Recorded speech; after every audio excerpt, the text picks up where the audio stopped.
Combien de fois vous vous êtes retrouvé à prendre des décisions sans réellement savoir si elles étaient alignées avec vos véritables envies? Combien de fois vous vous êtes senti perdu, comme si vous vous laissiez aller dans les courants de la vie sans un cap clair à suivre? La clé, ou l'une des clés, c'est de connaître ses valeurs.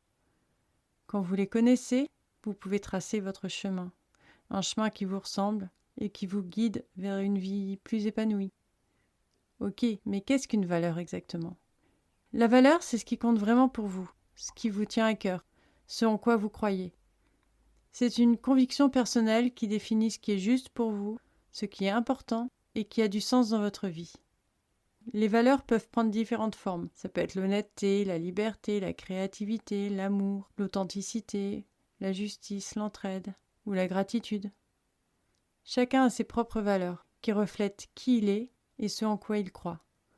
Par exemple, si votre valeur est la justice, vous vivrez très mal de voir quelqu'un vivre une injustice. On a tendance en général à s'entourer de personnes qui ont les mêmes valeurs que nous et de s'éloigner de celles qui ne partagent pas les mêmes. Et c'est important de comprendre d'où elles viennent, parce que c'est pas toujours évident et c'est pas forcément ce à quoi on croit. Les valeurs sont souvent le reflet de notre identité, de nos expériences de vie. Elles sont le fruit de notre vécu, de notre compréhension personnelle. Elles peuvent être aussi façonnées par notre éducation, notre famille. En fait, depuis notre plus tendre enfance, on est exposé aux valeurs de nos parents, de nos grands-parents, de nos proches. Donc leurs croyances, leurs comportements, leurs enseignements ont un impact sur la façon dont on perçoit le monde, et forcément sur les valeurs qu'on adopte. L'environnement culturel joue aussi un rôle important.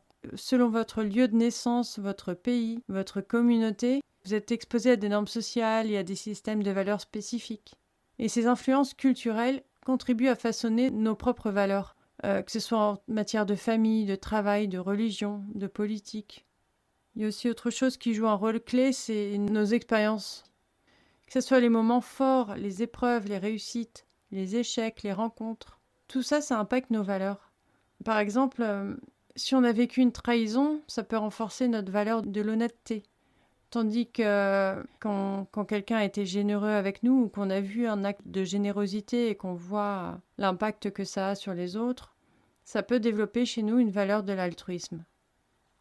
Et au fur et à mesure qu'on grandit, qu'on évolue, on s'interroge sur soi-même, sur ce qui est important et sur ce en quoi on croit, ou en tout cas on choisit de croire. Ce qui est assez intéressant, c'est que ce qu'on juge mauvais chez l'autre peut être considéré comme bien ou bon pour d'autres. Ça montre à quel point les valeurs sont subjectives et surtout on a tous des valeurs différentes. En tout cas, les principales valeurs sont différentes chez chacun. Et connaître ces valeurs, ça donne une clarté incroyable. Ça donne une clarté pour faire des choix en accord avec qui on est vraiment. Ça évite de faire des compromis sur lesquels on est insatisfait, des faux pas dans des directions qui ne nous correspondent pas. Je pense que c'est quelque chose qu'on devrait travailler dès l'école, en fait, comprendre ses valeurs, comprendre ce qui est important pour soi. Bon, il y aurait tellement de choses qu'il faudrait revoir par rapport à l'école, l'éducation. Mais bon, ça, c'est un autre débat. Et ouais, en plus, connaître ses valeurs, ça permet de mieux comprendre aussi ses réactions émotionnelles. On peut comprendre pourquoi certaines situations nous touchent plus que d'autres, pourquoi certains événements, certaines valeurs nous tiennent tant à cœur. Donc ouais, ça nous donne la possibilité de développer une meilleure compréhension de soi-même et aussi d'améliorer ses relations avec les autres. Quand il y a des conflits, comprendre les valeurs des autres et les mettre face à nos valeurs, ça peut grandement aider. Par exemple, si une de mes valeurs principales c'est le perfectionnisme et que je vois un collègue qui pour lui c'est pas du tout sa valeur principale et que donc voilà, il fait les choses pas entièrement, pas à 100%, il les fait à ce qu'on estime être peut-être 70 ou 80%, mais qui est OK pour lui, ça pose problème. Alors dans ces cas-là, on peut lui dire, écoute, moi, c'est très important pour moi que les choses soient bien faites, j'en ai besoin. Est-ce que tu peux essayer de finir ce projet entièrement et aussi définir ce que c'est pour vous quelque chose qui est terminé, parce que, encore une fois, pour lui, ce qu'il a fait, c'est peut-être terminé, mais c'est pas le cas pour vous. Alors définir des choses concrètes qui lui permettront de savoir que oui, c'est bon, c'est terminé. Mais à contrario, si vous ne savez pas quelles sont vos valeurs, vous risquez de vous retrouver dans des situations qui ne vous correspondent pas. Vous pouvez vous sentir déconnecté de vous-même et vivre une vie qui vous satisfait clairement pas. Donc ouais, identifier ces valeurs, ça permet de prendre des décisions qui sont alignées avec ce qui est important pour soi, de donner un cadre solide pour prendre ces décisions et d'orienter votre vie dans la direction qui vous convient le mieux. Parce que ça vous permet d'établir des priorités claires, de définir des objectifs. Et oui, je voulais rajouter quand même que connaître ces valeurs, ça permet aussi de ne pas être influencé par les attentes des autres ou les pressions extérieures, mais plutôt par ce qui résonne vraiment en vous. C'est comme si vous marchiez sur un chemin qui vous correspond parfaitement, où chaque pas compte et vous rapproche de qui vous êtes vraiment. Parce que quand vous êtes confronté à des décisions difficiles, vous pouvez vous référer à vos valeurs pour trouver la réponse qui vous semble la plus juste. Un peu comme une boussole interne. Par exemple, vous avez 2 offres d'emploi. Une chez Total pour un salaire à 100 000 € par an et une offre dans une association écologiste à 30 000 € par an. Si votre valeur principale c'est l'argent, vous allez opter pour le poste chez Total. Si votre valeur principale est l'écologie, vous prendrez le poste dans l'association. Maintenant, si vous ne connaissez pas vos valeurs et que vous écoutez par exemple les valeurs de votre beau-frère pour qui l'argent c'est super, c'est primordial. Donc vous allez écouter votre beau-frère, vous allez prendre le poste chez Total. Qu'est-ce qui va se passer? Vous n'allez jamais vous sentir à votre place, vous ne vous sentirez pas bien, vous ne saurez pas pourquoi. Vous allez aller au travail, ok, j'ai de l'argent, mais je me sens vide, je me sens pas bien dans ma vie. Je ne sais pas pourquoi. Mon boulot ne m'intéresse pas plus que ça.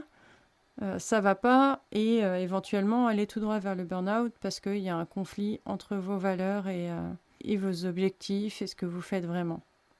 Un autre exemple aussi, si vous avez 2 enfants, dont la valeur principale de l'un, c'est la compétition, et pour l'autre, c'est la coopération. Il risque d'y avoir pas mal de conflits. Alors bien sûr, oui, il y a des conflits chez, j'ai envie de dire, quasi tous les frères et sœurs, mais voilà, c'est une petite piste qui peut aider. Donc comprendre quelle est la valeur principale, ou plutôt parce qu'on en a plusieurs, les valeurs principales de chacun, permet de mieux comprendre les conflits, les enjeux pour chacun, et donc de mieux communiquer. Alors vous allez me dire, ok, c'est bien, mais comment on fait pour les connaître?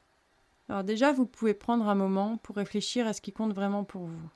Mais je ne parle pas d'écouter ce podcast et de dire oui, j'y réfléchirai. C'est voilà, si vous pouvez vous poser, là, si vous n'êtes pas en train de conduire ou de cuisiner, peut-être que, voilà, ou alors le noter pour le réécouter plus tard. Mais voilà, commencez par se demander qu'est-ce qui me fait vibrer? Quelles sont les causes, les idéaux, les principes qui m'inspirent? Qu'est-ce qui est bien ou mal pour moi? Ça, c'est des questions qui peuvent déjà beaucoup vous éclairer sur vos valeurs. Un autre moyen, c'est de regarder en arrière, dans vos expériences passées. Quelles sont les situations qui m'ont procuré un sentiment de satisfaction, d'épanouissement? Qu'est-ce qui m'a donné un sentiment de fierté aussi? Ces moments sont souvent révélateurs de ce qui est important pour vous et donc de vos valeurs. Et si ça ne vous aide pas, j'ai créé un fichier qui pourra vous aider à connaître vos valeurs principales. Connaître ces 3 valeurs principales, c'est ce qui est recommandé en général dans le sens où déjà, c'est plus facile à retenir 3 que 10. Et puis, voilà, ce que je vous ai mis dans le fichier, c'est vraiment, après, vous les classez par ordre de priorité. Le reste, c'est important, mais c'est peut-être moins essentiel. Donc oui, j'ai créé ce fichier et vous pouvez les trouver sur mon site inspireandclean avec 2e.com dans la section bonus et cahiers pratiques ou dans le lien que je mettrai dans la description. inspireandclean avec 2e.com dans la section bonus et cahiers pratiques. Donc voilà, faites ce petit exercice. Une fois que vous serez certain de connaître vos valeurs principales, faites une évaluation honnête de votre vie actuelle. C'est-à-dire, qu'est-ce que je veux dire par là? C'est observer comment vos actions, vos décisions, vos relations correspondent ou ne correspondent pas à vos valeurs. Est-ce qu'il y a des domaines où vous vous sentez déconnecté de vos valeurs?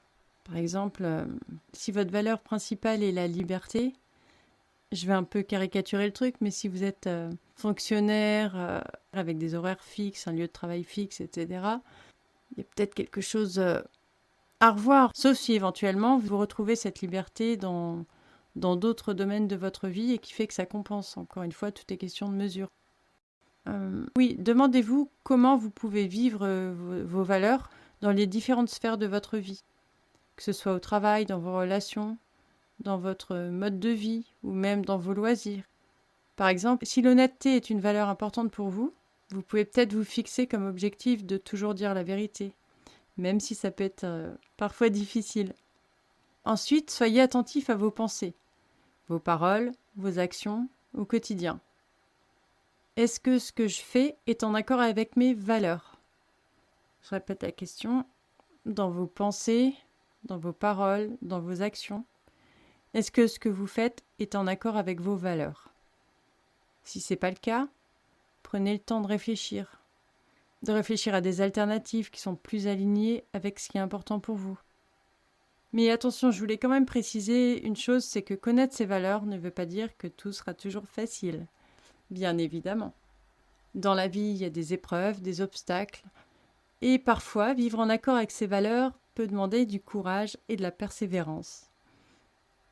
Il peut y avoir des situations où elle entre en conflit avec les attentes sociales, avec les pressions de l'extérieur, ou même nos propres peurs et nos propres doutes. Par exemple, votre valeur principale est la liberté, et vous voulez monter votre entreprise, travailler en tant qu'indépendant. Si vous êtes entouré de personnes pour qui les valeurs les plus importantes sont la sécurité, ces personnes vont avoir tendance à vous décourager, à projeter leurs propres peurs sur vous, et il va falloir être solide. Et c'est là que connaître ces valeurs peut être une source de force, de résilience, en vous permettant d'y voir plus clair pour prendre des décisions, même si ça veut dire faire face à des challenges, à des sacrifices temporaires. Voilà, en fin de compte, chaque personne est unique, et chaque personne trouve son bonheur et sa facilité d'une manière qui lui est propre. Alors, quelles sont les miennes? Quelles sont mes, on va dire, 10 valeurs principales? Alors, personnellement, la liberté, c'est la valeur qui surpasse tout chez moi. La liberté de lieu de vie, la liberté d'agir, la liberté d'horaire, la liberté de voir du monde ou pas. C'est quelque chose, alors ça c'est une valeur qui m'a jamais quittée. Et voilà, qui depuis que je suis enfant, c'est vraiment the valeur, celle qui a toujours été là et qui je pense sera toujours là. Donc encore une fois, c'est pareil, faire mes choix de vie en fonction de ça. Garder en tête d'essayer de ne pas être dépendante autant que possible.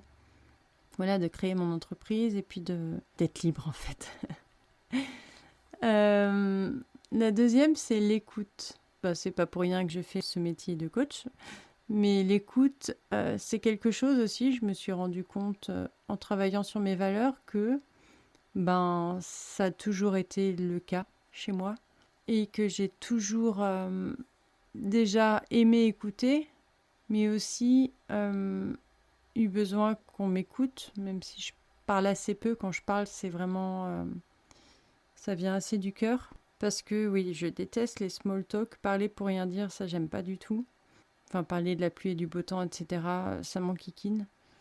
Mais quand je parle, c'est que pour moi, c'est vraiment important et que ça me tient à cœur de partager ces choses-là. Donc l'écoute dans les deux sens, en fait. Ensuite, l'éducation, bon ça c'est une valeur qui est venue avec le temps, parce qu'évidemment, quand j'étais enfant ou ado, l'éducation, je m'en balançais un peu. Mais ouais, l'éducation, parce que pour moi, l'avenir passe par l'éducation.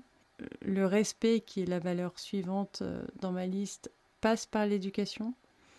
L'avenir passe par l'éducation, en fait, et c'est hyper important. Les enfants sont l'avenir et j'espère qu'il sera un peu meilleur.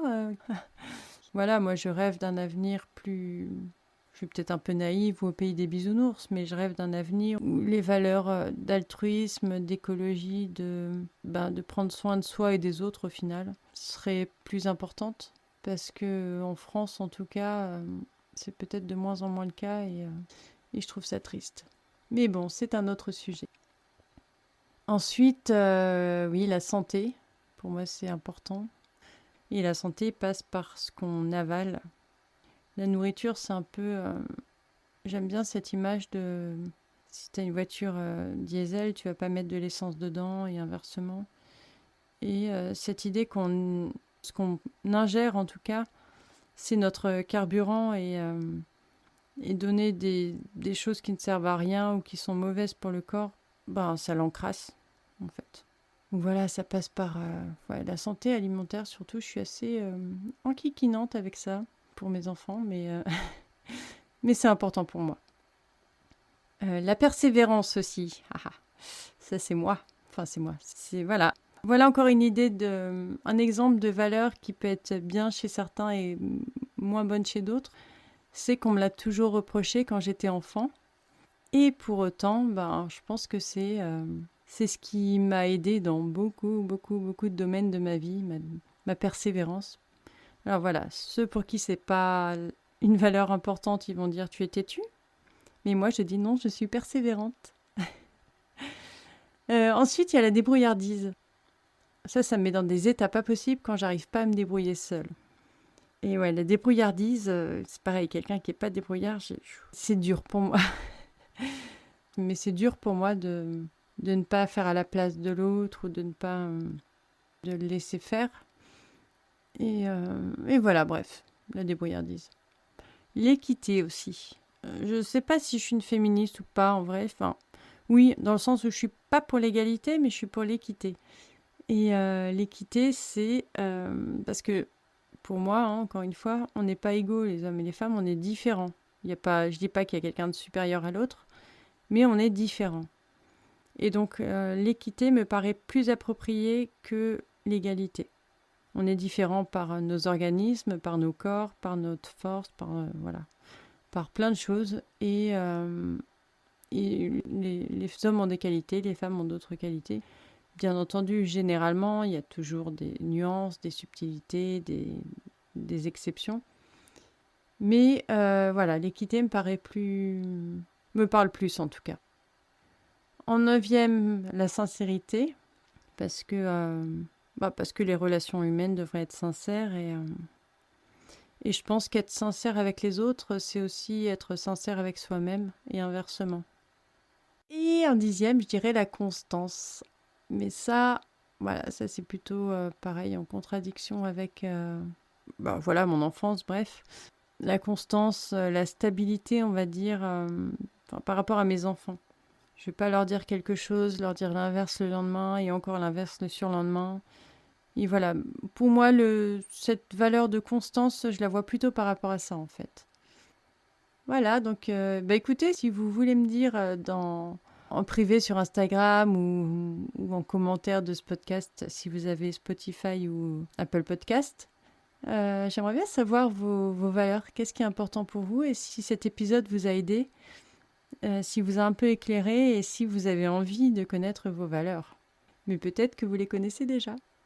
Bref, ce qui importe, c'est d'explorer, de découvrir et de vivre selon ses propres valeurs.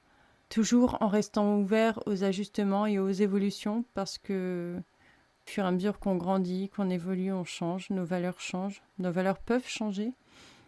Et être attentif à ça et toujours y prêter attention, faire le point régulièrement, c'est important. Voilà, restez fidèle à vous-même, faites confiance à votre boussole interne et je vous dis bonne soirée, bonne nuit, bonne journée et à la semaine prochaine. Je vous embrasse.